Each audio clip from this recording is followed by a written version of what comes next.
Então, estamos vendo as teorias EHC, nós vimos na aula passada que, basicamente, essas teorias subsidiam os estudos em EHC e acabaram por trazer resultados práticos para o desenvolvimento da melhor interação possível para o usuário. Então, nós vimos também que são as duas teorias fundamentais em EHC, são a engenharia cognitiva e a engenharia semiótica. No finalzinho, eu vou fazer um pequeno comparativo entre elas. A engenharia cognitiva foi desenvolvida por Norman, então nós trabalhamos uma aula, foi muito boa a participação de vocês, inclusive, na aula em relação à engenharia cognitiva. Então, já é um assunto já que creio que já está resolvido, e claro, se tiver alguma dúvida, vamos perguntando, né? Então, basicamente, a engenharia cognitiva trata da cognição e os mecanismos que o usuário desenvolve, né, ou utiliza para interagir com o sistema computacional.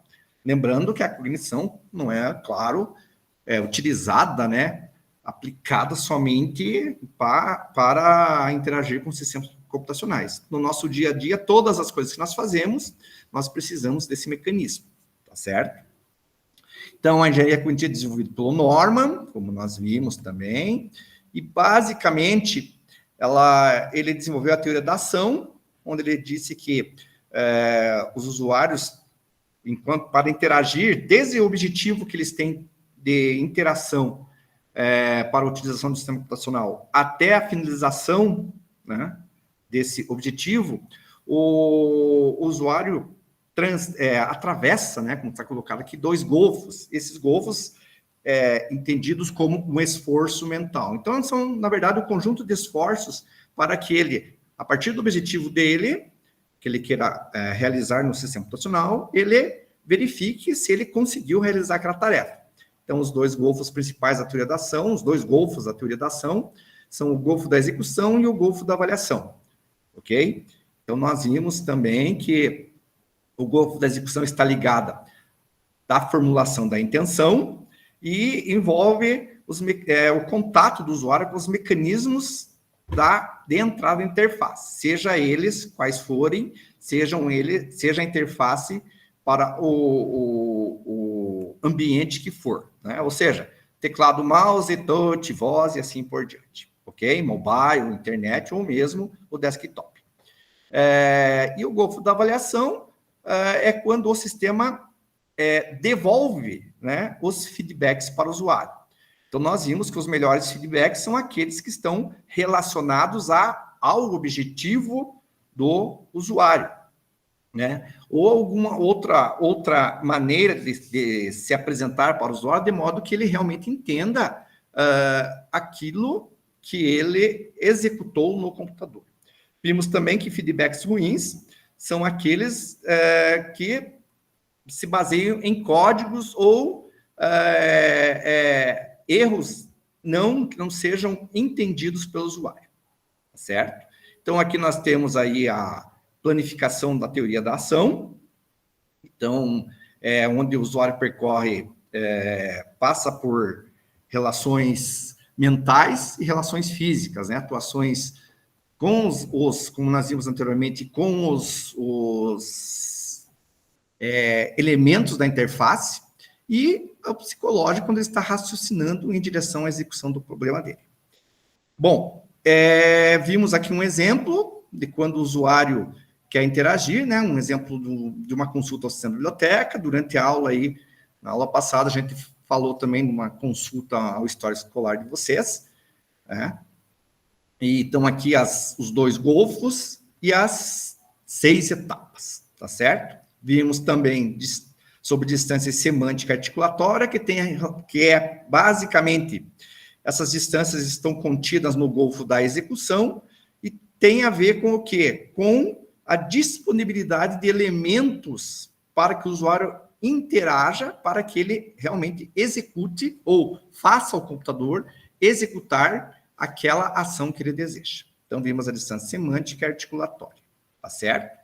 Bom, a partir disso, vimos este exemplo, né? O que é mais fácil para o usuário nesse último exemplo, né?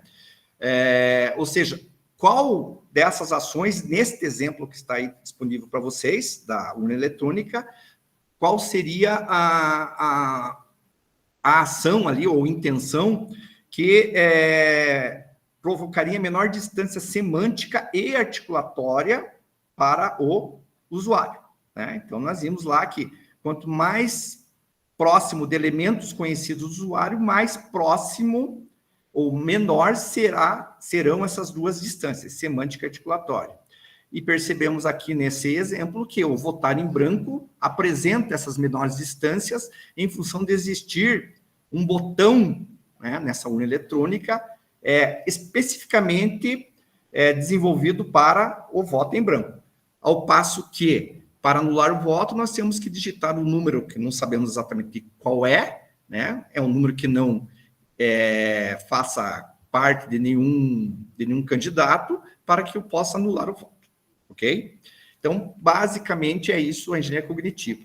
Observem que a ideia do Norman foi basicamente estabelecer esse framework, essa estrutura, né? Então, eu costumo dizer que a engenharia cognitiva, se eu já não falei na aula passada, está para IHC, assim como um algoritmo escrito em português estruturado está para uma linguagem de programação ou para o desenvolvimento de software. O que eu quero dizer com isso? Tanto a engenharia cognitiva quanto um algoritmo, ou em português estruturado, não fornecem elementos específicos com os quais você deve interagir, né? Então, essa questão dos elementos, de como arranjar esses elementos da interface, ficaram por conta do próximo tópico que nós vamos ver, que é a engenharia semiótica. Lá no português estruturado também, os comandos que nós vamos utilizar para desenvolver aquele programa, para que ele funcione no computador, vão depender da linguagem de programação que nós vamos utilizar, certo? Por isso, essa relação que eu faço, né, entre a engenharia cognitiva e o algoritmo em português estruturado. Que o algoritmo em si, em português, em Portugal, né, como é chamado, ele não é funcional dentro do computador. Nós temos que traduzi-lo para uma linguagem, né, de programação. E a engenharia cognitiva também não, ela mostra o processo. Os elementos que nós vamos utilizar foram descritos exatamente pela engenharia semiótica, certo? Então, a engenharia semiótica também é uma ciência bem mais antiga, estuda os signos e seus sistemas de significação e processos de comunicação. O que é um signo? Basicamente, aquilo que, em determinada circunstância, tem algum significado para alguém, né? Então, claro que também é uma ciência aplicada em qualquer área do conhecimento humano, certo? Então, se nós pensarmos aí numa placa de trânsito, né, para um motorista e para o pedestre, uma placa de trânsito qualquer tem um significado específico em relação àquele ambiente, né? Ao trânsito, às ruas, à circulação, certo? Então, aquela placa de trânsito, para quem acho que a grande maioria do pessoal que dirige, ela veicula algum conhecimento, né, de outra coisa. Que coisa? Do próprio objeto real, ou seja, do trânsito que nós estamos falando, tá? Então, lá, se eu estou observando uma placa com um triângulo invertido, né, numa esquina, as bordas vermelhas e a placa em branco, com fundo branco, então ali está veiculando algum conhecimento, né, dizendo que a rua, né, imediatamente transversal àquela que eu estou circulando é a preferencial, ou seja, eu tenho que parar naquele momento, certo? Então, isso é o significado de signo. Mas signo, widgets, quando nós trazemos aí para a computação e para a interface, são sinônimos, né? Então, são os elementos que vão ter significado para o usuário. Assim como nós vimos anteriormente, ali na engenharia cognitiva, o exemplo da impressora, né? Então, ela tem um significado, aquele signo para o usuário, certo? Então, a ideia da semiótica é justamente explorar o estudo dos signos e símbolos. Esses signos e símbolos vão comunicar para o usuário, basicamente duas coisas: o que ele pode fazer e como ele pode fazer. Então, a semiótica e a engenharia semiótica, que nós vamos ver em seguida, ou estamos vendo já, né? Basicamente, ela se ocupa desses dois princípios: comunicar para o usuário o que e como ele pode fazer, certo? Ainda em relação à semiótica, nós temos aí esse tripé, que quando nós trazemos aí para a nossa interface, nós podemos interpretar ou mostrar quem são esses elementos: o interpretante, o representamen e o referente, certo? Então, ou ao contrário, se quiserem ler, o interpretante, o referente e o representamen. Então, esse simpático senhor aqui com essas peruquinhas lá da Revolução Francesa, mais ou menos, é o nosso usuário. E a ideia dele, o objetivo dele, pensando lá na engenharia cognitiva, é imprimir um documento, certo? E para isso, ele vai precisar de um objeto, já que eu vou imprimir, vou precisar de um papel, eu preciso de um objeto, que seria a impressora. Só que essa impressora é um objeto físico. Então, lá na interface, como é que foi representado esse objeto físico? Por um signo, ou widget, que é basicamente o ícone da impressora. Lembrando que esse ícone é a imagem, e esse ícone está num botão de pressão aqui. Nós pressionamos, clicamos no botão, e aí o resultado, qual vai ser? O documento impresso, certo? Então, esse tripé, mostra exatamente a parte ali que o Norman especificou como golfo da execução, porque realmente ele vai precisar saber qual é o objetivo, qual é o elemento que ele vai utilizar, ou seja, será que esse elemento na interface, existe um signo na interface que esteja ligado ao meu objetivo, à execução do meu objetivo? E se existe esse signo, qual vai ser o objeto lá que ele representa? Por isso, que o signo é o representamen. Então, ele representa um objeto lá no mundo real, que neste caso é a impressora, tá certo? E se fosse uma operação, por exemplo, de gravar um arquivo, ou de salvar um arquivo, ok? O signo seria lá, poderia ser aquele famoso disquete que nós temos, que é o mais conhecido, poderia ser o símbolo de um pendrive, poderia ser aquele símbolo da nuvem, onde nós gravaríamos esse arquivo lá no computador. E aqui teríamos aí ou um HD, um SSD, ou a própria nuvem, A nuvem é um sistema computacional, onde gravaríamos esse objeto, certo? A partir daí foi que a de Souza, porque Clarice Sickneus de Souza, ela é uma pesquisadora aqui do Brasil, da PUC do Rio de Janeiro. Então, vejam, ela tem alguns milhões de trabalhos publicados, de artigos, de livros e assim por diante. Então, a de Souza, Clarice, ela enxergou que a interação, entre o usuário e o sistema computacional é um processo comunicativo. Sendo assim, como nós vimos, ela vai necessitar de alguns símbolos, essa interface, essa interação, para que o usuário possa interagir. Então,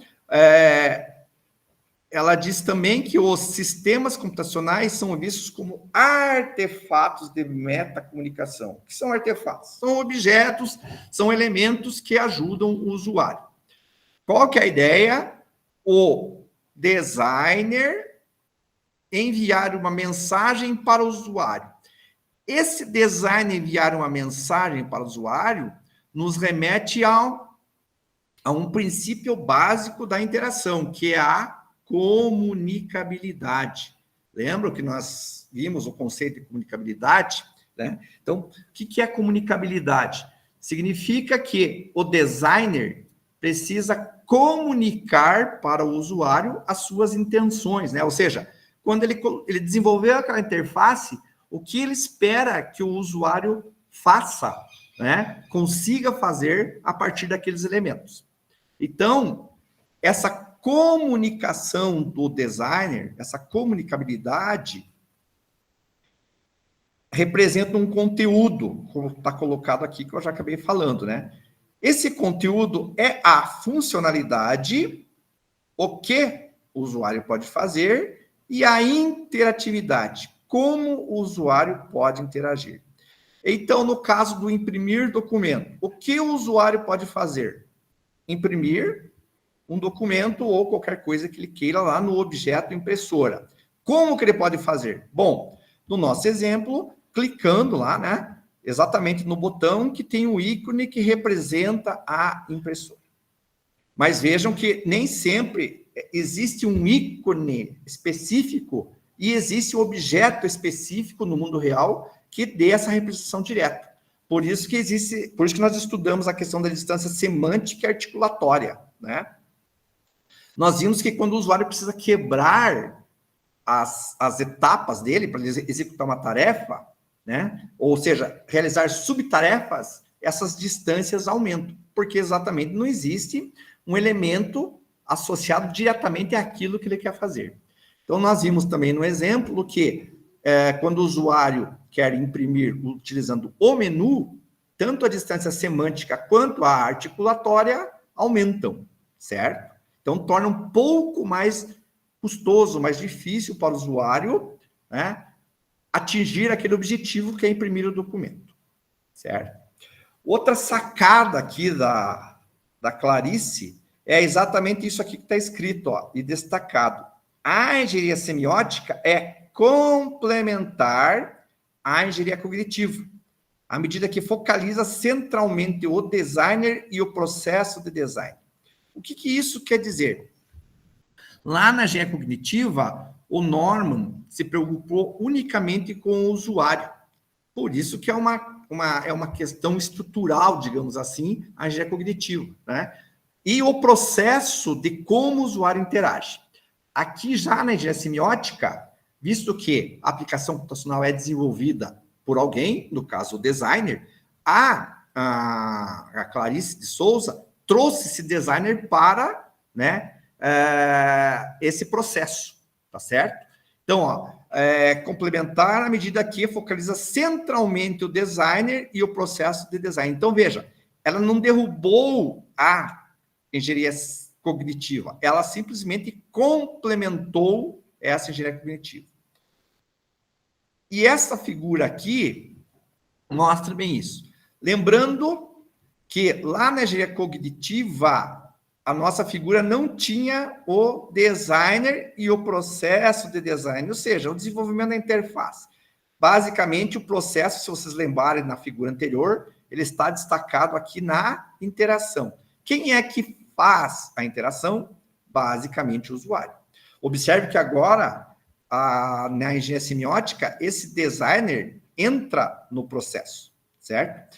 Então, é um elemento, ok? Que embora seja transparente para nós, o designer, mas ele influencia diretamente na boa ou na má interface, né? Na interface que não é tão boa assim para o usuário interagir, certo? Porque, na verdade, é ele que desenvolve essa interface. Tá? Nós vamos ver lá na frente, na conclusão, que não existe garantias que este elemento aqui, ó, o usuário consiga entender exatamente o que o designer quis apresentar para ele quando entregou aquela solução, né, aquela interface para que ele interaja, certo? Então, dentro desse conceito, né, e como foi dito ali, já que a interação do usuário com um sistema computacional é uma comunicação do designer para o usuário, a interface, né, é um representante do designer. Por quê? quando nós vamos utilizar um sistema computacional, nós nem sabemos quem foi que projetou aquela interface. Sabemos que alguém projetou e desenvolveu, mas não sabemos exatamente quem. Então, quem é que representa a interface lá que o designer fez? Quem é que representa o designer? A interface que ele desenvolveu, certo? E essa interface tem a responsabilidade de apresentar a mensagem para o usuário. Lembrando o que é a mensagem aqui, deixa eu voltar, ó. Mensagem para o usuário, cujo conteúdo é a funcionalidade e a interatividade. O que o usuário pode fazer e como ele pode fazer, né?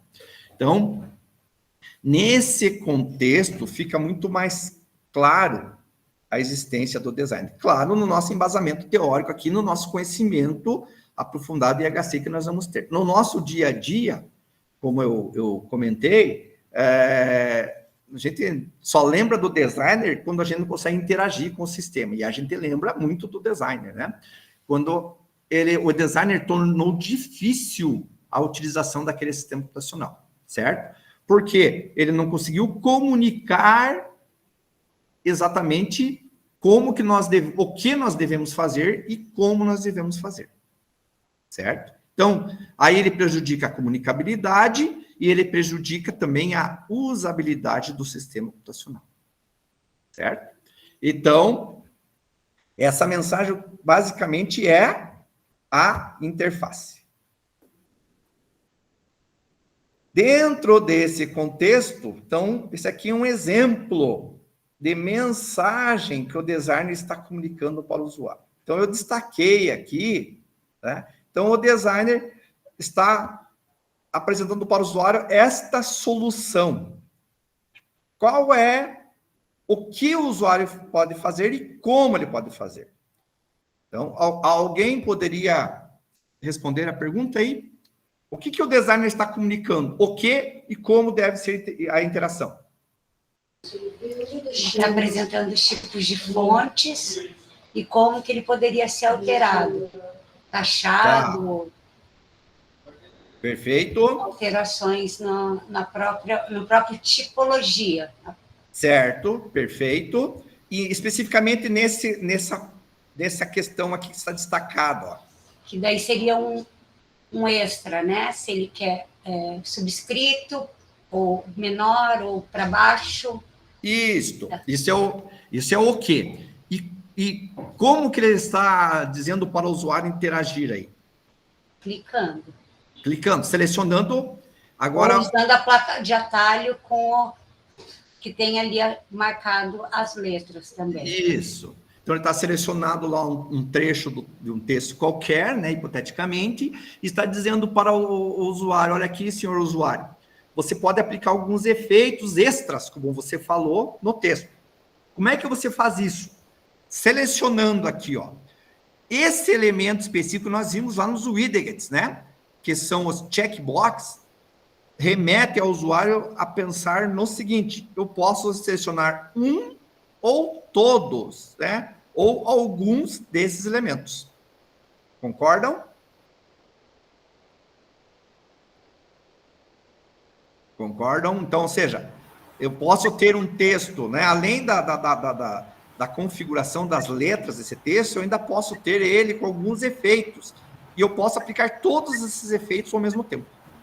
Certo? Justamente em função do quê? Do elemento, né? Que ele disponibilizou para o usuário. Mas ele pode ser sobrescrito e subscrito ao mesmo tempo? Vai ficar meio esquisito, mas pode. Vai ficar meio esquisito, mas pode. Claro que existem algumas questões que nem sempre o designer consegue resolver de modo que nós entendamos a situação.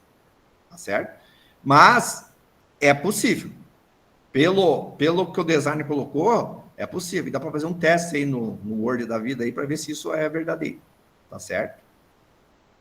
Então, por isso que eu falei aqui, nós vamos ver lá ali no finalzinho, que nem sempre não há garantias que o designer conseguiu passar exatamente a mensagem para o usuário, até exatamente coadunando com a pergunta que você fez, mas dá para fazer sobrescrito e subscrito ao mesmo tempo, né? Pelo elemento aqui, é possível fazer. Tá?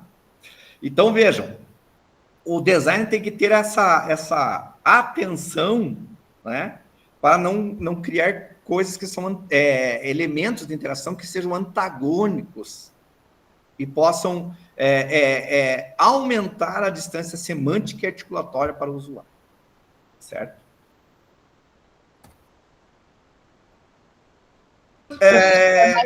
Desculpa. Pode falar. É que ali naquele exemplo, inclusive, ele tem o recado embaixo, que também acontece essa situação que o Gilson colocou. Que pode ter um recado. Não é recomendado colocar subscritos. Não é recomendável. Tem ali, ó, por exemplo, esta fonte não foi instalada, então ele dá um recado ali embaixo. Então, a mensagem que está vendo aqui, né? Isso. Certo. Então pode ter essa alteração também, né? Exatamente. Então, o que acontece é que nessas opções aqui, aí o usuário também vai ter que pensar no seguinte, se eu quero o sobrescrito, provavelmente eu não vou querer o subscrito, né? Porque, eu quero mostrar lá x elevado ao quadrado, então eu vou fazer um sobrescrito. Agora eu quero fazer lá a fórmula da água, H2O, eu vou precisar de um subscrito, né? Então, eu não vou, claro, colocar tanto H elevado a 2 quanto H, né, no índice 2 lá, tá certo? Então essa questão, como provavelmente ele não tinha uma solução melhor, ele disponibilizou para o usuário, só que a mensagem talvez não tenha ficado tão clara, de modo que ele não tinha onde, digamos assim, colocar, né? Ele não, a Microsoft, né? Esse elemento, criar mais um elemento de interação. Então, ele se baseia num conhecimento prévio, que o usuário também vai ganhando com o tempo, né? Que ele pode utilizar esses elementos, pode até utilizar os dois, mas, como disse você, não é recomendável e não fica correto, tá ok? Se nós olharmos também que algum elemento pode ter tanto um índice, né, quanto um elevado a, né, também essa questão pode ser colocada, certo? Então, eu posso ter um elemento... Análise combinatória, né? Como? Análise combinatória, combinação... Isso, exatamente, análise combinatória. Então, eu vou ter o quê?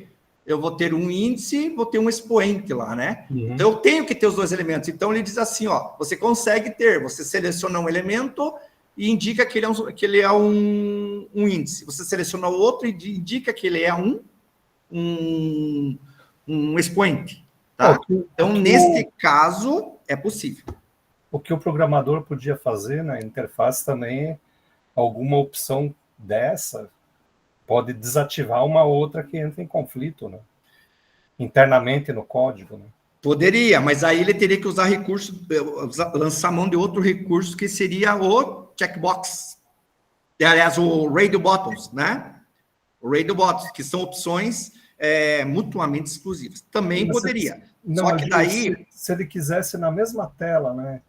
Uma que entrasse em conflito, aí não dá para ser rádio, né? Mas uma que entrasse em conflito desativa a outra que está ali, né? Poderia. Usar tipo de checkbox. Poderia, embora esse elemento de interação aqui, ele não se aplica exatamente a isso, ele se aplica a selecionar e manter selecionado. Quer dizer, você não desseleciona um a partir do momento que selecione outra, mesmo que esteja em conflito, tá certo? Então, talvez o mais correto seria colocar os conflitantes com outro elemento de interação aqui. É porque até o taxado e taxado duplo ali seria redundante. Exatamente. Exatamente. Mas, então, exatamente aí o problema da mensagem que o designer está passando para o usuário. Então, nem sempre essa mensagem, nós, usuários, entendemos exatamente o que ele queria. Ele entende lá, ele sabe o que ele imaginou, né? Então, onde que eu quero chegar? Que quando nós desenvolvemos a aplicação, nós temos que cuidar exatamente desse complementando, professor. A questão, assim, ó, é questão se eu selecionar o sobrescrito, ele desativa o subscrito. A mesma coisa que eu pegar o versalete em todas as maiúsculas. Eu acho que o programador, ele pensou no aspecto geral da tela, no visual, porque eles estão se comportando como se fosse um botão de rádio, sabe? Apesar de ser um checkbox, Eles estão se comportando. seleciona um e deseleciona outro. Você testou aí? Testei, no meu Office faz isso, professor. Ah, tá. Então tá bom. Então tá resolvida a questão. Embora talvez fosse o mais indicado utilizar o botão de rádio, né? Isso. Mas, enfim, então resolve essa questão nesse aspecto aí. Ok? Bom... Uma interface não está tão bem feita, ela não seguiu as normas. Exatamente. Ela não está comunicando.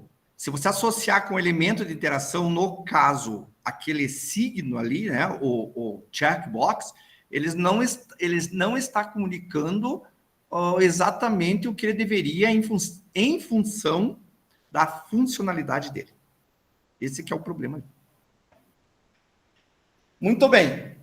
Então, o signo foi utilizado de maneira incorreta, né? Então, nós vimos aqui, ó, que quando nós geramos a interface, nós estamos mostrando mensagens ou apresentando mensagens para o usuário. E essas mensagens são compostas por signos, e qualquer elemento ali na interface tem o potencial de ser um signo e adquirir um significado para o usuário. O designer tem que cuidar para que esse significado seja exatamente aquilo que o usuário pretende. Então, vejam que nesse exemplo anterior aí, já não está exatamente assim como a engenharia semiótica preconiza, né? Os signos, eles podem ser produzidos a partir de outros ou inventados. Qual é o problema de inventar um signo? O usuário não entender. Então, você tem que deixar claro para o usuário o que aquele signo representa, ou seja, sua funcionalidade e sua interatividade. Estamos vendo aqui, né, que qualquer elemento tem potencial de ser um signo. Estamos vendo o exemplo de alto-falante, né, com som e sem som. Qual é o melhor elemento aqui? Vai depender do designer e vai depender também daquilo que o usuário conhece, tá certo? Então, aqui nós temos o que tem aqui no meu Windows, por exemplo, quando eu corto o som, ele coloca esse X, tá certo? E nesse outro elemento, ele transpassa aí as ondas sonoras, né? Então, é uma decisão de projeto, mas essa decisão de projeto tem que ir ao encontro do usuário, tá? Então, nem sempre aquilo que o designer imagina e coloca na interface é a melhor solução para o usuário. Ok? Professor, só uma pergunta. Existe uma diferença? Para mim é a mesma coisa, ícone, signo e widget. Ícone, signo e widget são exemplos, são sinônimos. São sinônimos, são a mesma coisa, então. Posso isso. Ficar como a mesma palavra para... Talvez assim, ó, se você pensar em signo, né? Então, são unidades significativas, como está escrito nessa tela aí, né? Então, todos os widgets são unidades significativas. Então, diríamos que todos os widgets são signos, certo? E assim como os ícones também são representativos. Então, na verdade, os três conceitos são assim, meio que complementares, mas muito mais próximos de sinônimos. Então, dá para você atribuir, né? Você pensar que são a mesma coisa, sem problema. Sabendo que eles têm diferenças, né? Existem vários signos, existe um conjunto de signos, um conjunto de widgets, que são os elementos que são utilizados no desenvolvimento da interface. E eles dependem exatamente do quê? Da linguagem que você está utilizando, do ambiente e assim por diante. Ok? Como é que você desenvolve a interface? Articulando códigos. Que códigos são esses? Né? Também, ó, outro exemplo, código, signos. outro exemplo, outro sinônimo, né? Então, aqui nesse exemplo que está sendo mostrado, nós temos alguns códigos e subcódigos utilizados, né? Termos da língua portuguesa, ícones gráficos, que são as imagens, símbolos, como reticências, ou melhor, os 3 pontos e o sinal de maior, cores, essas cores indicam o quê? Também indicam alguma coisa, e essa estrutura dinâmica, né? Que são esses menus, o clica e desce aí o menuzinho, pop-up também nós temos aqui, mas não está sendo representado, e assim por diante. Então, quando você, digamos assim, combina, ou melhor, articula os códigos, você consegue desenvolver a interface. Então, se nós pensarmos aqui, ó, nesse que eu estou mostrando com o mouse, apontando aqui, o que acontece? Significa que se eu clicar aqui, não vai acontecer nada, porque eu tenho um menu aberto. Se o menu não estivesse aberto, provavelmente isso aqui estaria ativado. Então, o que acontece? É o tal da articulação de uma cor, né, destacado, ou de uma cor que, ao contrário, não é destacada, para informar para o usuário que ele pode ou não executar uma determinada atividade ou tarefa neste momento. Certo? Então, quando eu combino esses códigos aqui, eu, na verdade, estou projetando a minha interface. Então, se nós pensarmos lá nos widgets, nós combinamos todos esses códigos e mais os widgets próprios, né, das linguagens de programação. Também são códigos, tá?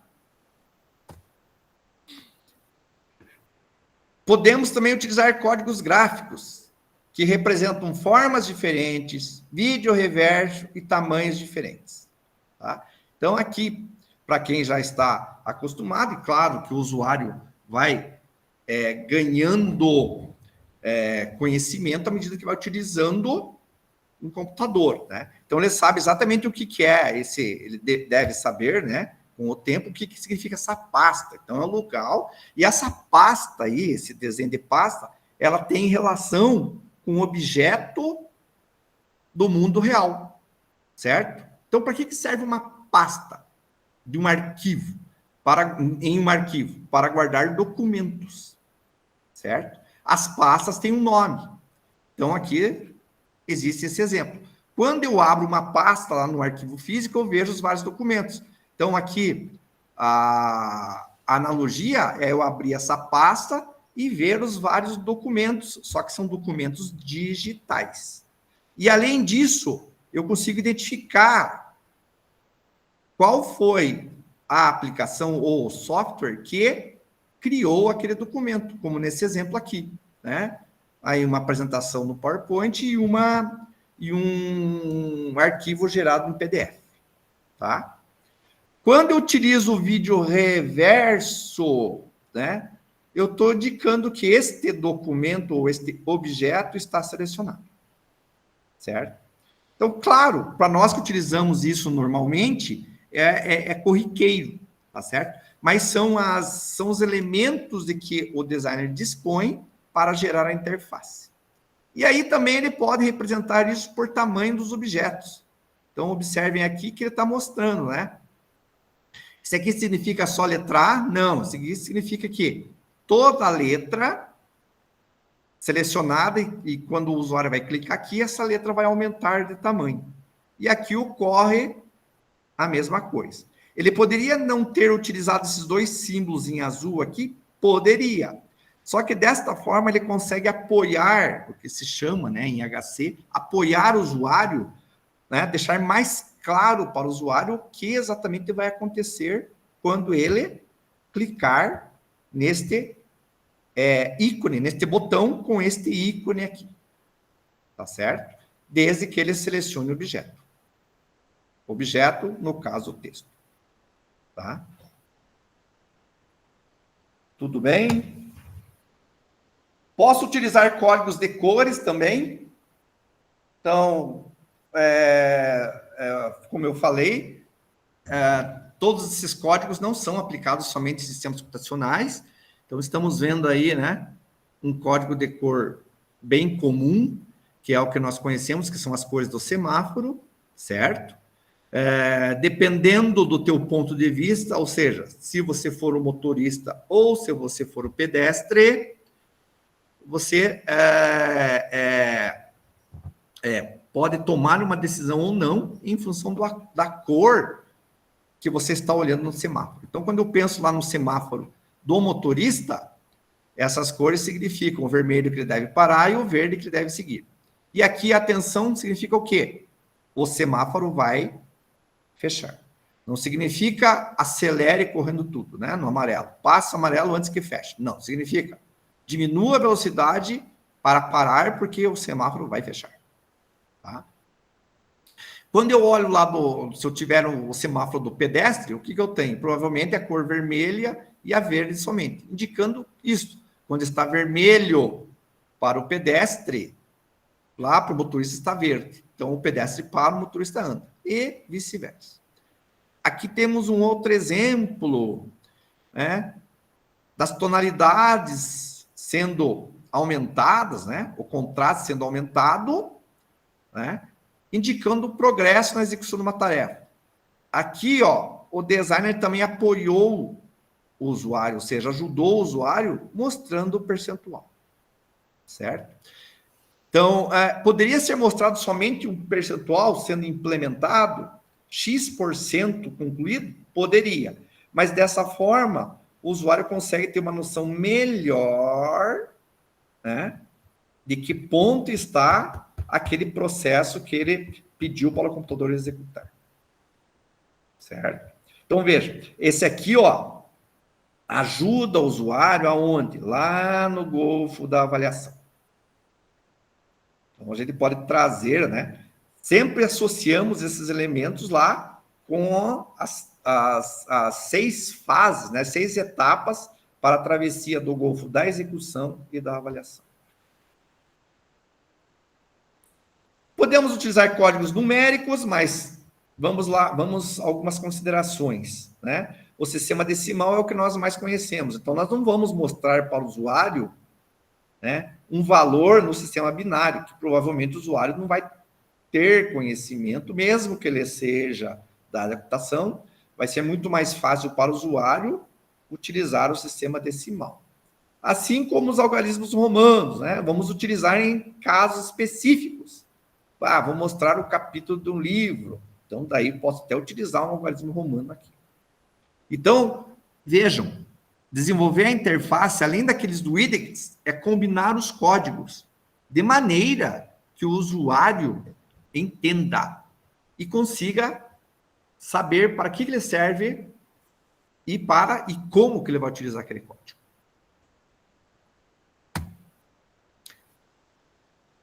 E chegamos ao ponto. Engenharia cognitiva e engenharia semiótica. Então, ó, engenharia cognitiva está destacado ali, ó. Se concentra na interação do usuário com o sistema. Deixa a etapa designer sistema em segundo plano. Na verdade, lá na engenharia cognitiva, ela nem foi considerada, né? Por isso que ele está falando aqui, deixa em segundo plano. Enfatiza o produto desse processo, que é o quê? O sistema, vulgo, a interface e a interpretação do usuário desse produto. A engenharia semiótica une as duas etapas. Vejam, a gente estávamos nos reportando aos elementos de interação e a gente sempre consegue associar lá as fases, a travessia dos golfos da execução e da avaliação. Então, a grande sacada é o seguinte: todos os resultados obtidos na engenharia cognitiva continuam sendo válidos na engenharia semiótica. Na verdade, a engenharia semiótica não existiria sem a engenharia cognitiva. Por isso que ela é complementar. Então, aqui estão os elementos básicos, né? Engenharia cognitiva do Norman e a da De Souza. Na verdade, essa 2013, 2005, ela tem uma atualizaçãozinha, é uma nova edição, na verdade, desse livro de engenharia semiótica, por isso que está 2005 aqui. Então, nós temos a base teórica, o foco E, principalmente, quem é que está na cena? Aqui na engenharia cognitiva, somente o usuário. E na engenharia semiótica, tanto o usuário quanto o designer. Haja vista aquelas duas figuras que nós vimos ali, do usuário e do designer, né? Na engenharia cognitiva, o processo de interação destacado, e lá na engenharia semiótica, o processo, não o processo, mas sim o designer e a sua mensagem destacadas. Ok? E como eu falei também, não existe garantias, e nós provamos isso aí, de que o designer que o usuário vai entender exatamente a mensagem do designer. Tá certo? Mais alguma consideração sobre esses dois tópicos, gente? Não, talvez. Muito bem, então, se vocês não responderam ao questionário, vocês estão respondendo, então a engenharia semiótica vai complementar aí a resposta do questionário 3, tá ok? Bom, posto isto, nós vamos trabalhar agora com a avaliação da interface, como eu falei para vocês, é o nosso último tópico, tá? Então, a avaliação da interface é, na verdade, um dos elementos da própria definição de IHC. E por que nós precisamos avaliar alguma coisa? Basicamente, para saber se essa coisa, né, no caso, a interface, está de acordo com aquilo que o usuário quer ou que ele solicitou para o desenvolvedor. Tá? Existem alguns métodos para fazer a avaliação da usabilidade. Nós vamos dar uma olhadinha aqui, mas nós vamos focar basicamente no método da avaliação heurística, e eu vou contar para vocês por quê. Não uma das razões é porque ele é o mais utilizado, tá?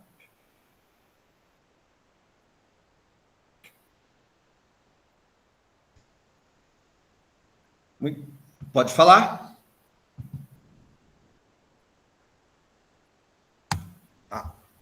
Muito bem, a avaliação das interfaces, ou de interfaces, também conhecida como avaliação da usabilidade. Por que ela tem extrema importância? Ora, para a gente verificar se essa interface está atendendo ao usuário. Tá? Então, vejam, assim como os testes de funcionalidade são necessários, vocês vão ver em engenharia de software mais adiante um pouco, que os testes de funcionalidades, eles vão fazer o quê? Eles se ocupam de verificar se as funcionalidades desenvolvidas estão agindo, estão se comportando da maneira que foram projetadas. Né? Então, vamos a um exemplo. Estou inserindo itens lá numa compra que eu estou fazendo. Tá? E esses itens têm um valor. Então, a ideia de testar a funcionalidade é verificar se, cada vez que eu insiro um item com uma quantidade, ele vai multiplicar essa quantidade pelo valor de cada item e vai adicionar esse valor ao total lá da minha compra, nesse meu exemplo hipotético. Isso é testar a funcionalidade. Quer dizer, isso é um exemplo de teste de funcionalidade. Ok? Então, verificar se essa, digamos, soma, se todas essas operações matemáticas estão sendo feitas de maneira correta. Ok? Já quando eu penso na usabilidade, que é o foco da avaliação da interface, eu estou pensando em como é que eu escolho esse produto, se é fácil para eu escolher esse produto, e se é fácil no sentido de que simples de eu modificar a quantidade desses produtos. Tá certo? A gente pode até, quando a gente avalia a usabilidade, a gente pode até verificar se as funcionalidades estão corretas. Tá? Mas o foco principal é justamente o que fazer e como fazer. Certo? Então, a avaliação da interface, ou seja, a análise da usabilidade, vai verificar a qualidade de uso. Lembram dos 5 princípios básicos da usabilidade? Né? Facilidade de uso, facilidade de rememorar, satisfação subjetiva, possibilidade de correção de erros, ok? Então, se esses quesitos estão sendo atendidos. Essa norma aqui, ó, é uma norma inicial que definiu a usabilidade como capacidade de um sistema, que um sistema tem de permitir a realização de uma tarefa de maneira eficaz, eficiente e agradável. Vejam, essa norma de 1988 é a 9241.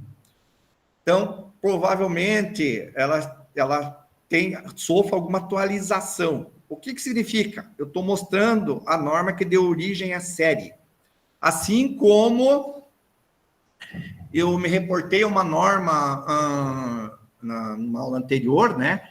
E ela já tem a 9106, se não me engano, e ela já tem uma atualização de 2024. Mas a essência da norma, quando eu mostro essa norma aqui, o que eu quis dizer? O que eu quero dizer? Ela gerou a norma inicial que definiu a usabilidade é essa aqui. Se você pensar nas atualizações da norma, provavelmente ela não redefiniu a usabilidade. Ela complementou algum quesito que não foi contemplado na criação da norma. Tá certo? Então, essas atualizações, só para esclarecer que pode ter, né? Ah, mas a norma está desatualizada. Na realidade, a norma original, o conceito original da norma, não está. O que ela foi é complementado. Para que ela reflita alguma alteração ou a evolução que ocorreu no sistema computacional. Por exemplo, usabilidade para aplicações na internet. Tem algumas alterações que foram refletidas nas próximas normas. Tá? Como é que eu faço, o que se preconiza para fazer a avaliação? Observem aqui, ó, isso aqui é muito importante. Ela deve ser vista como um processo contínuo. Não deve ser vista como uma fase única. Ou seja, só no final do processo. Ou, melhor dizendo, só quando eu finalizar a aplicação é que eu vou avaliar essa aplicação. O que pode ocorrer? Pode ocorrer que lá no final do processo encontre-se problemas, né, que inclusive inviabilizem o desenvolvimento ou a utilização daquela aplicação computacional. Que tenha que ser voltado muitas etapas anteriores para corrigir aquele problema. Eu estou falando especificamente da usabilidade. Funcionalidades também, mas aqui no nosso caso, da usabilidade. Outra questão é que normalmente, por razões temporais, ou seja, sempre se solicita o desenvolvimento de um software para ontem, ok? Então, o que acontece? Prioriza-se, né, que o software funcione e depois pensa-se na usabilidade, ok? E aí, essa avaliação fica lá para, se der tempo, nós avaliamos. E também pode gerar o mesmo problema que eu acabei de citar. Como diz essas duas autoras aqui, ó, Maria Cecília e a Heloísa, idealmente, a avaliação deve ocorrer durante todo o ciclo de vida do design. E seus resultados utilizados para a melhoria gradativa da interface. Nós vamos ver até que nós podemos fazer a avaliação, se nós quisermos, no próprio protótipo lá em papel, que nós vimos, né? Naquele protótipo de baixa fidelidade, certo? Como é que é feita essa avaliação? Por meio de um conjunto de técnicas e metodologias que foram desenvolvidas, né? Com o passar, né, com o desenvolvimento da própria área de IHC, certo? E também devem contar, né, qual que é a ideia? É conhecer as necessidades dos usuários e também as dificuldades que eles enfrentam durante a utilização da interface. Conhecendo esses dois itens, nós conseguimos chegar ao ponto de desenvolver a interface que atenda exatamente aquilo que o usuário deseja. Sem avaliação, isso é muito difícil de acontecer. quais são os métodos de avaliação da usabilidade? Então, nós temos os chamados métodos analíticos ou de inspeção, os chamados métodos empíricos ou testes com os usuários, e aqui outras formas, que são basicamente os questionários. Tá? Na realidade, todos os métodos acabam lançando mão de questionários. Nós vamos ver aqui uma explicação breve de todos esses métodos e depois nós vamos focar na avaliação heurística. Tá? Então, os métodos de inspeção ou de análise, por isso analíticos, são aqueles que dão as melhores respostas para o designer em relação àquilo que o usuário precisa. Tá? Então, aqui tem um quadro que fala desses métodos. Da avaliação heurística, que nós vamos detalhar em seguida, ela tem alguns pontos, tem uma descrição, seus pontos positivos e os negativos. Eu destaquei aqui um ponto negativo. O que significa a separação dos usuários finais? Basicamente, a avaliação heurística, apesar de ela ser mais simples, inicialmente ela deve ser feita por grupos de avaliadores que tenham experiência na área, tanto de desenvolvimento de software, quanto de interação humano-computador. Tá? Não que você não possa aplicar esta avaliação para os usuários finais, certo? Se você, enquanto designer, tiver tempo e conseguir, que é o ideal, tá? Posteriormente, a avaliação pelos especialistas é interessante, não é que seja recomendável, é interessante que você também permita que os usuários finais consigam avaliar. Tá? Um ponto positivo é que esse método é rápido e barato, porque eles se baseiam nas heurísticas que nós vamos ver do Nielsen. Tá? O percurso cognitivo, então, olha aqui, ó, em termos de avaliação heurística, você vai fazer a avaliação de acordo com princípios reconhecidos de usabilidade, que são as heurísticas. Nós já vamos conhecer esses princípios. Eles têm muita relação com o quê? Com as diretrizes para o desenvolvimento de interface. Tá? Já o percurso cognitivo, o que ele é? Simulação, né, do comportamento do usuário durante a execução de uma tarefa. Qual é o problema? Também deve ser feita por especialistas. Tá? Por quê? Porque ele é um processo tedioso, ou seja, o avaliador tem que executar uma tarefa. Por exemplo, você está desenvolvendo um software para e-commerce. Então, você tem que solicitar para o avaliador que ele faça, né, desde o acesso àquela aplicação, né, faça, por exemplo, uma compra naquele ambiente. E aí você vai verificando exatamente o comportamento desse usuário, certo? Para executar essa compra. Então, o que é esse percurso cognitivo? Exatamente a travessia, né, do golfo da execução e do golfo da avaliação. Tá? Esse não vamos mostrar. Teste de usabilidade. Aqui nós vimos os métodos analíticos, aqui nós vimos os empíricos. Tem mais uma questão que eu tenho que falar para vocês depois. Teste de usabilidade é semelhante ao percurso cognitivo, entretanto, nós devemos observar os usuários interagindo com o sistema. Então, podemos dar aquela mesma tarefa para o usuário. Por que nós fizemos o anterior aqui, o percurso cognitivo? Para ver realmente se esse percurso cognitivo, na execução desse percurso, o usuário consegue executar aquela tarefa e ultrapassar os dois golfos, como eu citei anteriormente. Aqui é uma complementação, só que qual é a diferença? Agora nós colocamos os usuários para avaliar. Então, esse é o ponto positivo. Tá? Qual que é o problema desse método? Caro. Por que caro? Porque você tem que recrutar usuários, você tem que ter uma equipe que verifique a interação do usuário.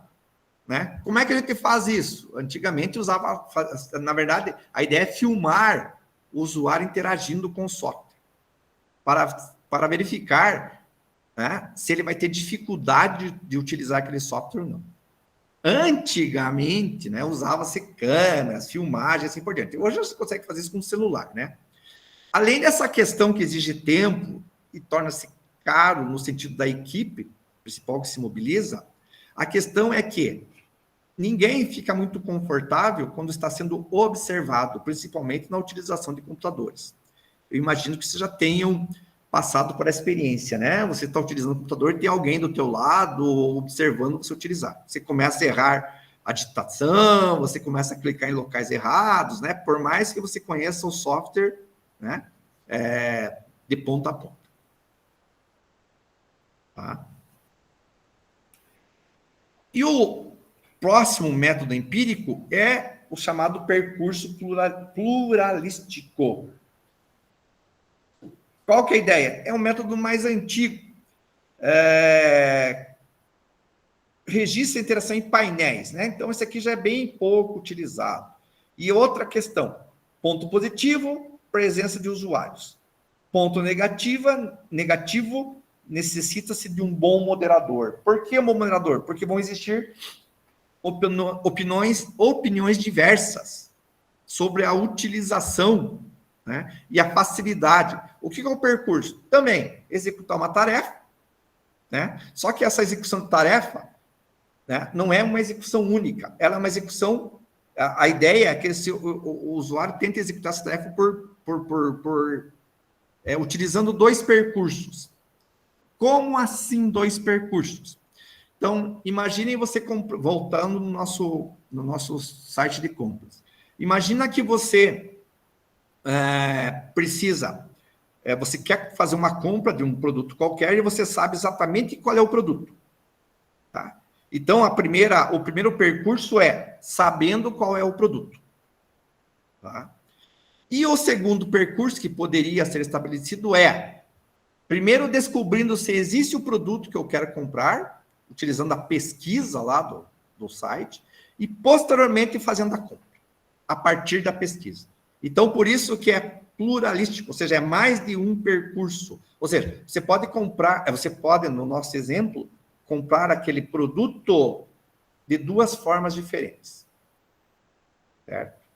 E aí que surgem as divergências do que é mais fácil ou mais difícil. E aí que precisa de um moderador. Então, quando fala que o método é mais caro, não vai depender também do pessoal envolvido, né, no desenvolvimento daquela avaliação. Certo? Por que empírico? Porque vai ser baseado no quê? Na experiência dos usuários. E se o usuário não for muito experiente, esses métodos vão ser mais custosos, inclusive em termos de tempo de execução. Tá? Por outro lado, eles podem ser preciosos no sentido que você consegue realmente abarcar, né, usuários mais ou menos experientes. E aí você consegue verificar, porque quando você faz um software, uma aplicação, principalmente voltado para o ambiente da web, a gente não sabe exatamente se o usuário tem ou não experiência na utilização daquele software. A gente nunca sabe. Não vai depender muito do público. Como na internet o público é diversificado, a gente não consegue. Então, nesse aspecto, é bom esse tipo de avaliação. E as outras formas são os questionários, né, que você pode desenvolver, e nós vamos ver que ali na avaliação heurística nós podemos até, inclusive, dependendo das especificidades da nossa aplicação, nós podemos complementar a avaliação heurística por meio dos questionários, onde nós criamos questões que vão além das heurísticas propostas, né, para nós verificarmos questões específicas do nosso desenvolvimento do nosso software e também para gerar uma análise, né, pautada em números, né, uma análise estatística. Tudo bem até então? Em relação à avaliação heurística, apesar dela ser, como eu falei, desenvolvida por especialistas, ela é um método barato, como nós vimos, rápido e tem embasamento em experiências e regras, digamos assim, né? Ou diretrizes, melhor dizendo, que foram já consolidadas, diretrizes de desenvolvimento de interface e nas heurísticas desenvolvidas e já devidamente documentadas em todo o acervo de materiais, seja artigos, experiências, livros e assim por diante. Esse método, que é um método de inspeção, foi proposto por esses dois cidadãos aqui, o Nielsen e o Mollett, em 1990. Claro que ele pode ser adaptado para refletir as atualizações, por exemplo, em termos de interação, interação por voz, né? Então, você pode complementar esse método, gerando suas próprias, digamos, heurísticas, que sejam aplicadas ao teu software desenvolvido. Veja que ela pode ser aplicada, como eu falei, desde as especificações em papel, né, até no sistema final. Lembrando que aplicar no sistema final não quer dizer que temos que finalizar o sistema. Né? Muito pelo contrário, como nós vimos anteriormente, nós temos que avaliar o software durante o seu desenvolvimento. Qual que é a ideia? Por que 3 a 5 avaliadores especialistas? Por que este número?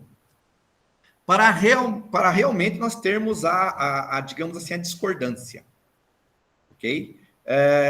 Entre aspas, o desempate. Né? Então, determinada a avaliação que os avaliadores fizerem, se for um número par de avaliadores, ocorre a situação que pode haver um empate, né?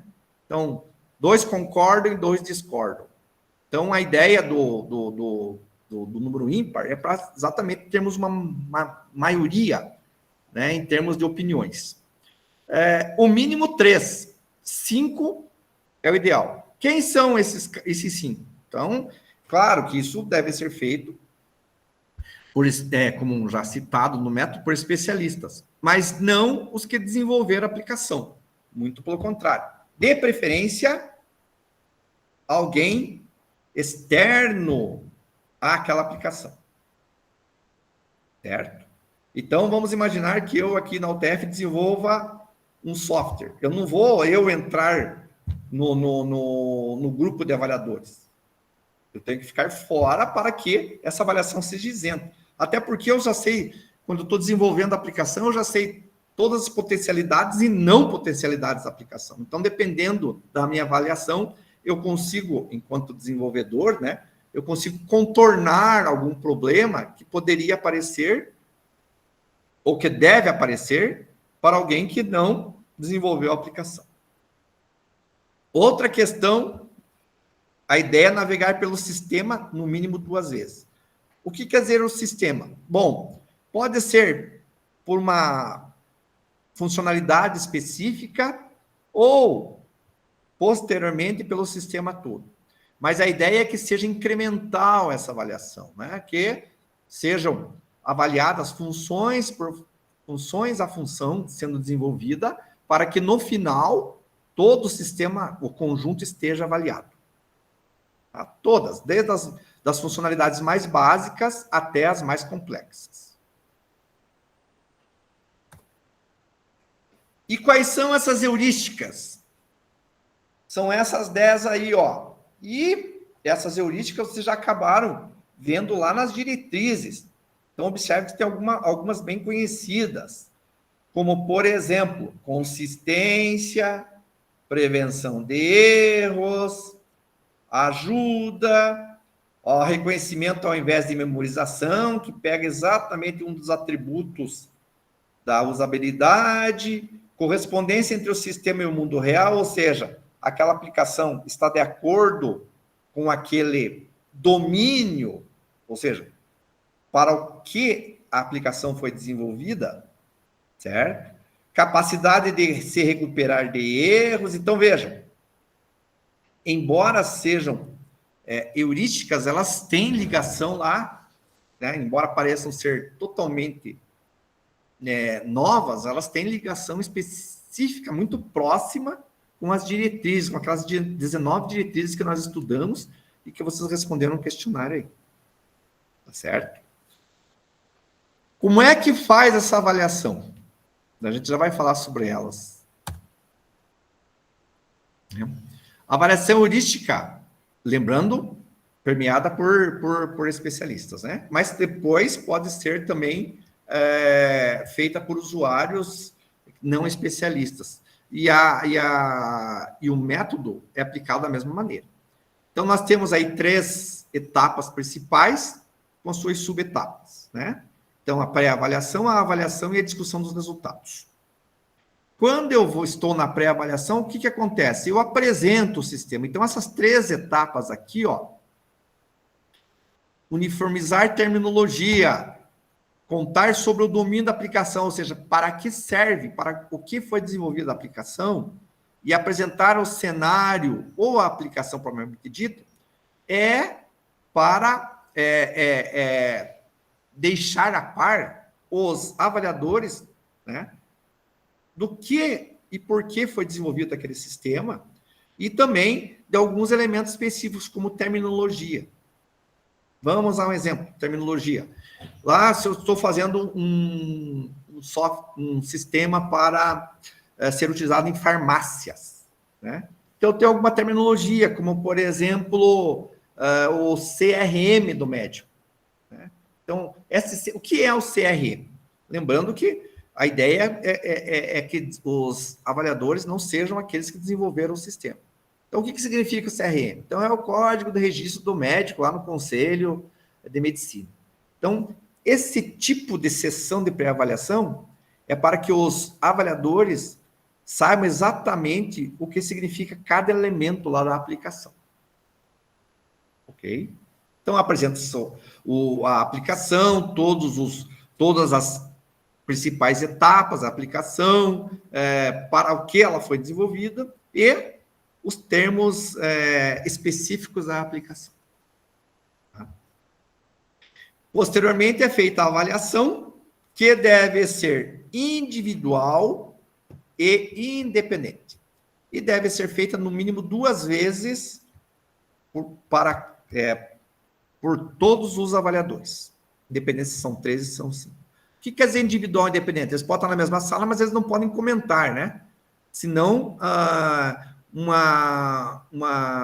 um problema em alguma funcionalidade ou alguma heurística que um avaliador não encontrou, né, pode suscitar lá a dúvida para outro avaliador. E aí, relata-se quais heurísticas foram violadas, daquelas 10. Nós já vamos lá ver como é que a gente dá peso para essas heurísticas.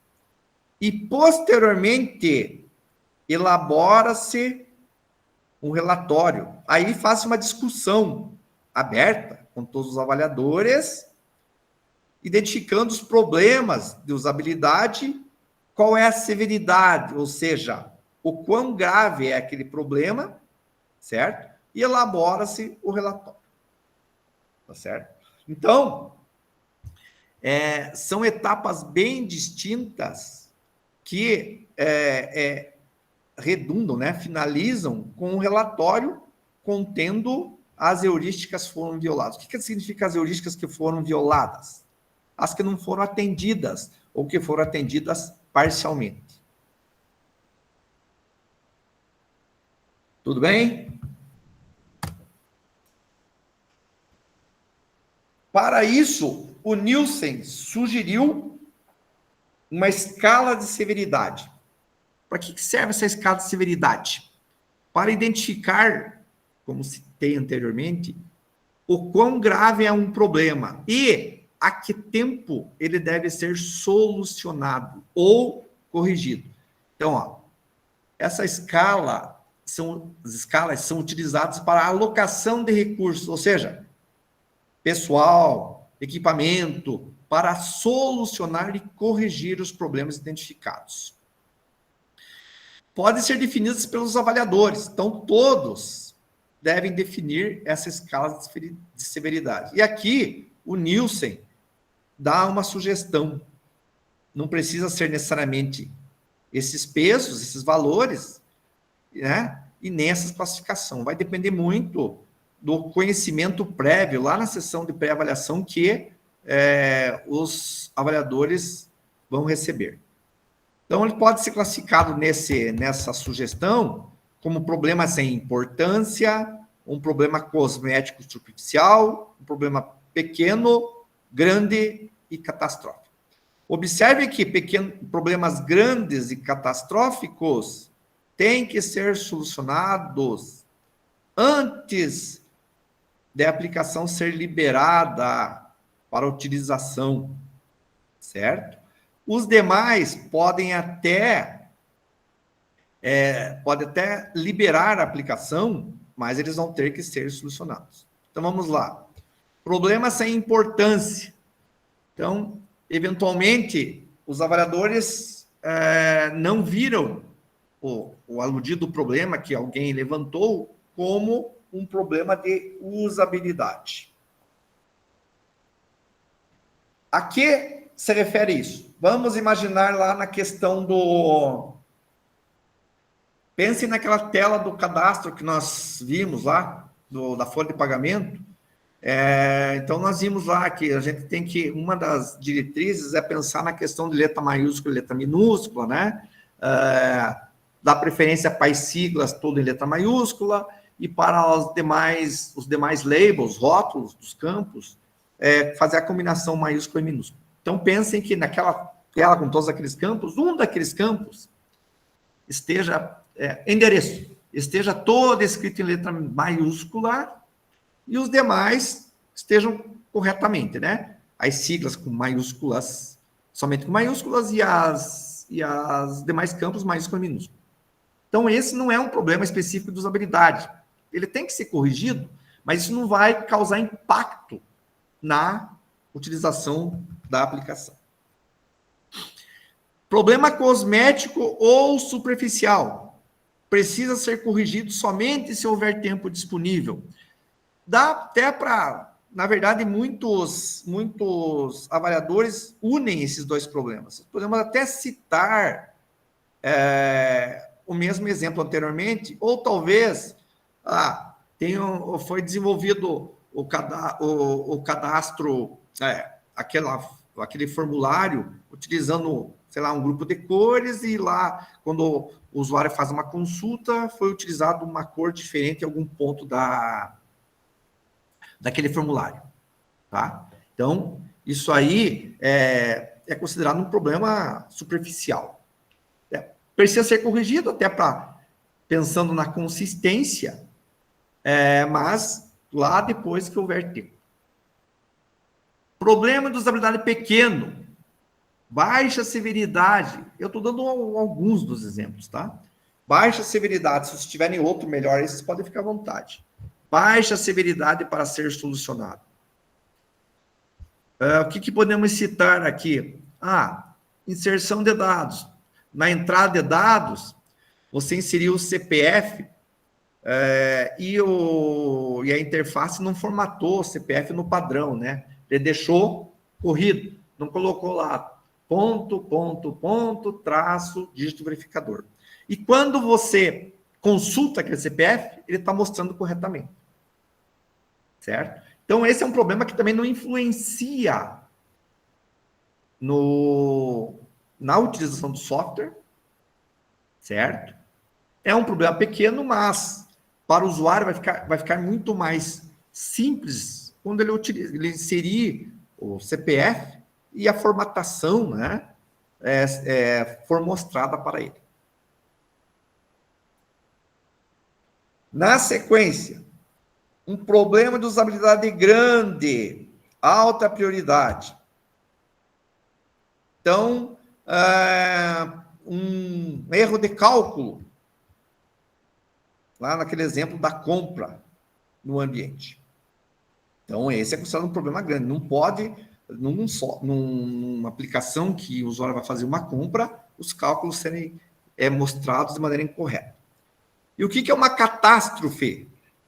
Por exemplo, não ser mostrado o ambiente seguro, ou o sistema não estar no ambiente seguro quando o usuário vai fazer a compra e vai lá informar os dados do cartão de crédito dele. Certo? Como é que eu sei que o ambiente é seguro ou não?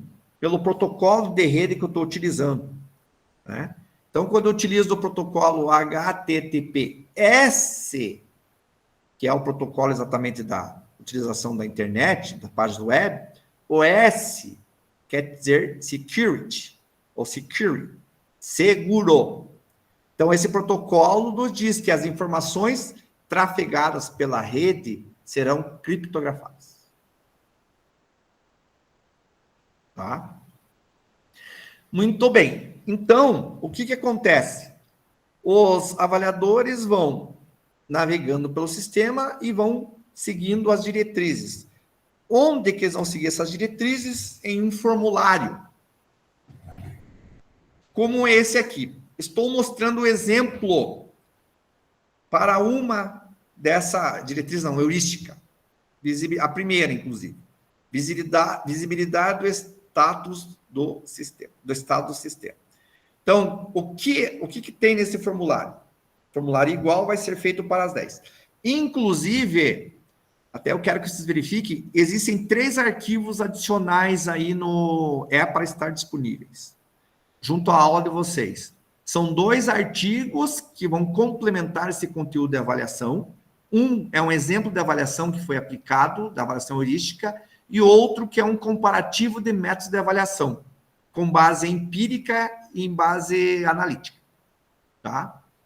E o outro é a planilha, é um exercício que eu trabalhei com os alunos aqui, mais na prática, que mostra todas as heurísticas descritas.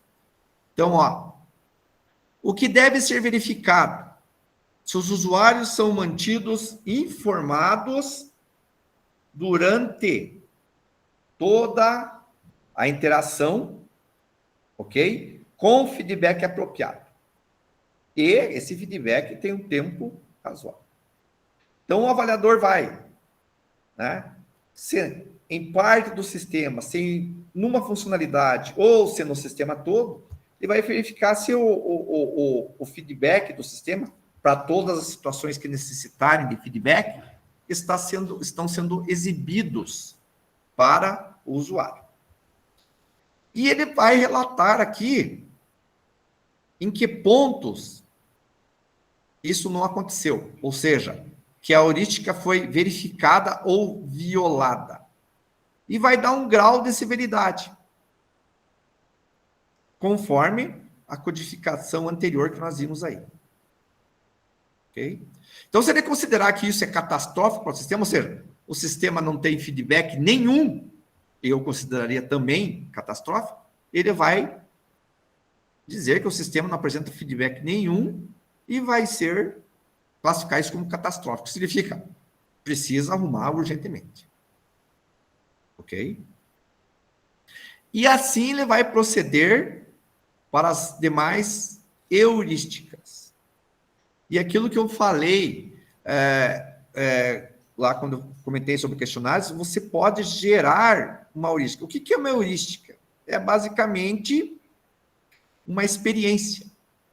Tá? Então, você pode querer, pela tua experiência, que os avaliadores verifiquem algo ou alguma funcionalidade específica no teu sistema. Você pode tranquilamente criar um novo ponto de escalatório com essa heurística. Ok? E aí, ao invés de 10, você avalia 11. Tá? Bom, na sequência, Nós temos todas elas. O exemplo aqui é antigo, tá? Mas isso aí não importa. Então, aqui tem o que verificar, que é o exemplo que eu dei aqui anteriormente, certo? E é uma explicação para essa verificação. Então, no caso do status do sistema, o sistema deve deixar os usuários informados sobre o que está acontecendo através de mensagens ou elementos de interface como barra de progressão ou barra de progresso. Ou seja, elemento que informe para o usuário. Então, é aquilo que eu citei no exemplo. Se isso está acontecendo em parte do sistema ou não, aí o avaliador vai descrever aqui no problema e vai colocar um grau de severidade. Imagine que ele encontrou de todo o segmento do sistema, ou o sistema todo que ele avaliou, ele encontrou um problema de feedback. Mas esse problema, esse feedback faltante, é essencial para o usuário. Então, ele pode, mesmo que seja só um, ele pode classificar como catastrófico. Ok? Bom, e aqui temos os demais, ó. Correspondência entre o sistema e o mundo real.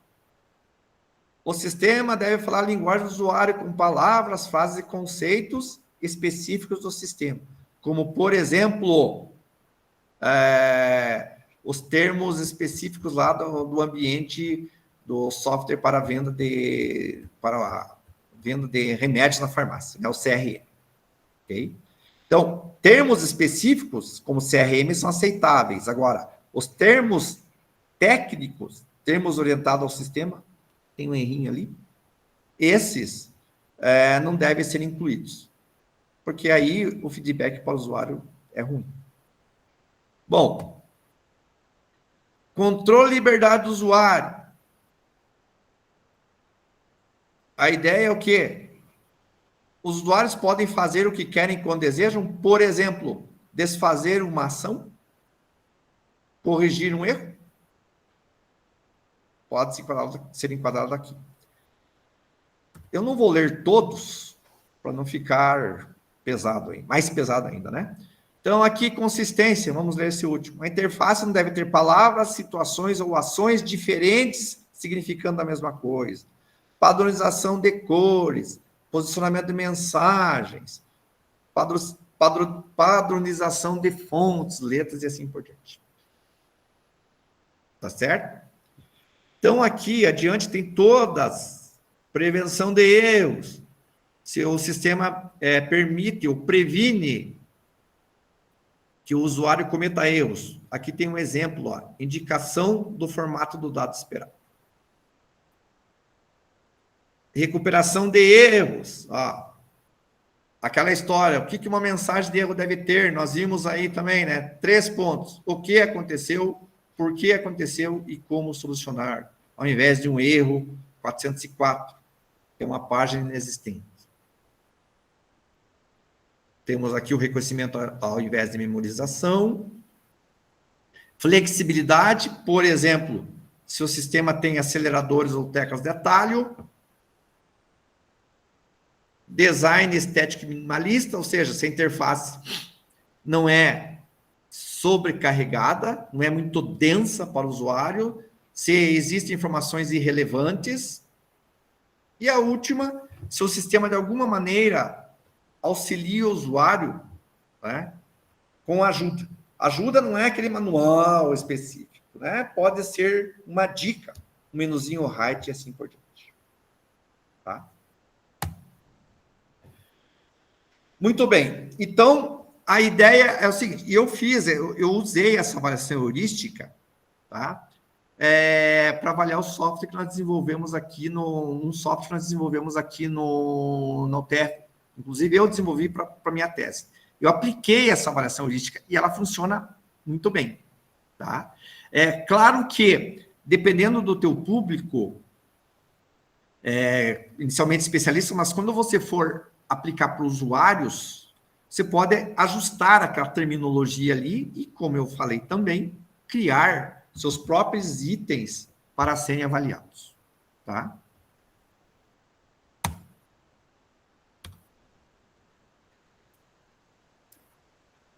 Muito bem, meu povo.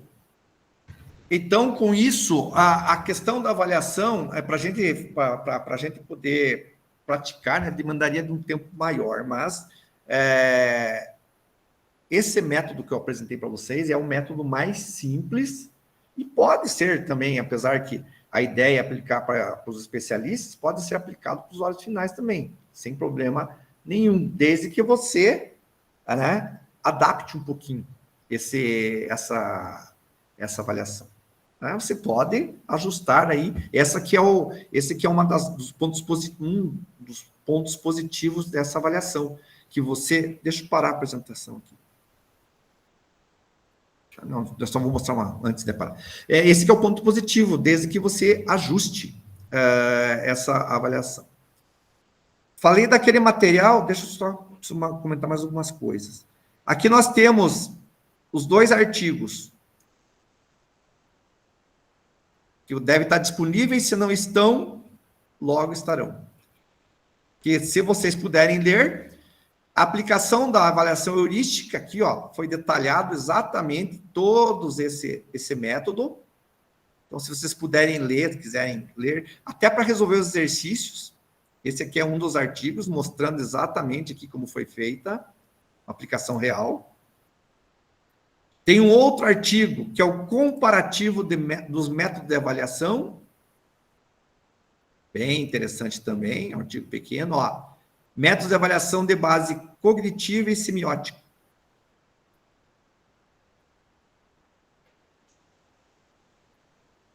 Certo? Então, também está a avaliação da comunicabilidade, que entram esses métodos aí, ó. Avaliação heurística, a heurística da usabilidade. Então, é um comparativo bem legal aqui, ó. Com exemplos também. É para complementar essa aula. E a planilha, que eu apresentei só a primeira heurística, né? Essa aqui. Eu chamei de passo a passo. Então, aqui está sendo mostrado quais são as heurísticas, se um dia vocês tiveram a oportunidade de aplicar, e todas elas descritas aqui. Ok? Então, são esses 3 materiais complementares. Bom, em relação a esse tópico específico, tem um questionário lá, que já deve estar disponível para vocês. Esse questionário é um pouquinho maior, tem 25 questões. Se vocês tiverem alguma dificuldade, utilizem o fórum, que a gente vai conversando em alguma questão específica. Tá? Tem alguma questão referente a W3C, que é o Wide World Web Consortium, que fala sobre questões de acessibilidade.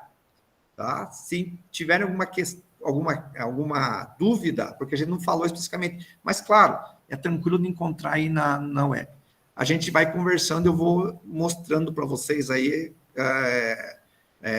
dando uma explicação adicional sobre essas questões aí, tá? Lembre-se que os questionários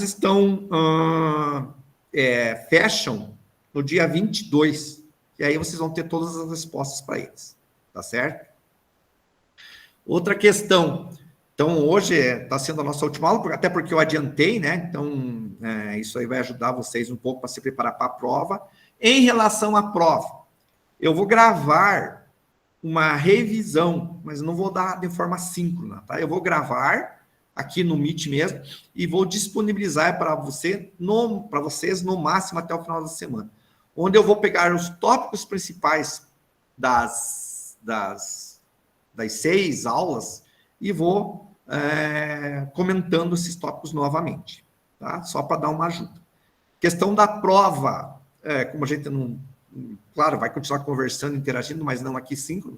Vocês, a prova, baseiem-se, estudem pelo questionário, né? Claro, assistam a aula, a revisão, que não vai ter, creio que não vai ter problema nenhum para resolver a prova. Tá certo? Deixa eu ver se tem mais alguma questão que eu queria falar. Acho que isso a princípio. Alguém quer apresentar alguma questão?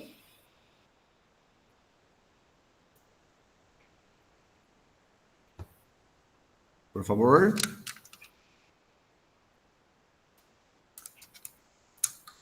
Que pena que a sua última aula, professor, eu gostei. Você podia dar até segunda-feira que vem para gente uma aula. Não, é que eu já adiantei até para dar uma folga para Ai, vocês. que pena, eu gostei da sua Eu aula. também acho. Eu também estou achando uma pena.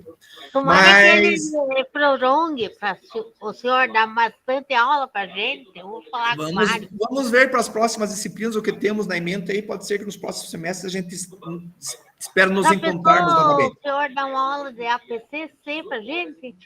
As APCs? É. Não, APCs a princípio não, mas posso verificar essa questão das APCs aí, preciso me verificar, mas é claro, isso é uma seleção que é feita, né? Então, cada semestre é feita uma seleção, tá certo? Eu vou tentar, vamos verificar, mas eu também não quero trabalhar com conteúdos que eu não é do meu conhecimento de forma alguma, né? A ideia é formar bem vocês aí, tá? Pode falar, Gilson. Professor, o senhor comentou que teria um material lá na plataforma, só tem o livro 6 que está disponível. O artigo não está lá ainda. Tá, eu pedi para o suporte inserir para vocês. O que eu posso fazer para mandar? Vamos ver, esperar até amanhã, que eu já solicitei para ele. Já era para estar lá, né? Já era. Tá ok, Mas obrigado. na verdade, para a resolução do questionário, vocês vão conseguir resolvendo o questionário sem aquele material mesmo, tá? Tem questões que vocês conseguem resolver sem ele. Mas eu já pedi e se não houver outra maneira, nós damos um jeito de encaminhar para vocês aí, seja no grupo de vocês, no WhatsApp, alguma coisa aí. Amanhã eu já trato disso, caso não apareça o material. Pode falar, Luciana. Professor, duas coisas. Duas. A questão da avaliação feita, essa avaliação, é interessante sempre que ela tenha a linguagem do público que você também está atendendo, né?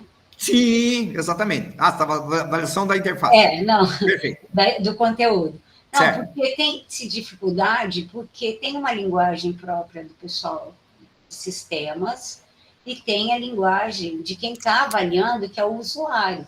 E acaba sempre sendo confuso. Por exemplo, igual na própria docência, que tem os sistemas, ou no próprio sistema S mesmo, que a gente usa TOTV. Sim. A avaliação, ela é bem complicada, acaba sendo complexa, porque cada área tem uma, vamos entrar lá na questão do signo, né? Um significado e um significante, né? Certo. Então, acaba ficando complicado. Mas eu uso, mas não resolve o meu problema. Certo. Então, aí a gente pode acabar tendo um feedback não substancioso, realmente, né? Tem essa questão. Por isso que eu falei para vocês que vocês podem adaptar a própria avaliação heurística e inserir outros itens que atendam essas questões aí para o usuário, tá? Isso é perfeitamente possível. Entendeu, Luciano?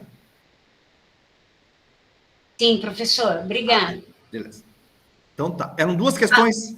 E a outra que eu queria colocar é que, assim, é interessante que essa questão dos ícones, eles acabam sendo criados em ícones que talvez hoje não estão mais usados. Vai acabar acontecendo de ter que ser reformulado. Por exemplo, o próprio item do telefone de contato do celular. Ele é o telefone que hoje ninguém nem se usa mais, o aparelho telefônico. Assim, isso. Essa questão aí O caso da pastinha mesmo, né? Exatamente. Arquivo, tem-se uma dificuldade com a pessoa mais nova que ela não usava a pastinha de arquivo. Exatamente. Isso vai sendo, na verdade, atualizado, né? Com o passar do tempo, Luciana. Isso aí não tem como. Ele foi criado lá para atender uma demanda temporal e, claro, ele vai ser atualizado hoje. De repente, se você colocar lá o ícone do telefone celular, talvez seja mais próximo do que do telefone comum, né? Sim, Então, mas isso faz parte da evolução tecnológica, né? Sim. Isso aí você vem atualizando, e aí faz parte, é tarefa do designer fazer isso. Tá certo? Legal, obrigada. Então, tá bom.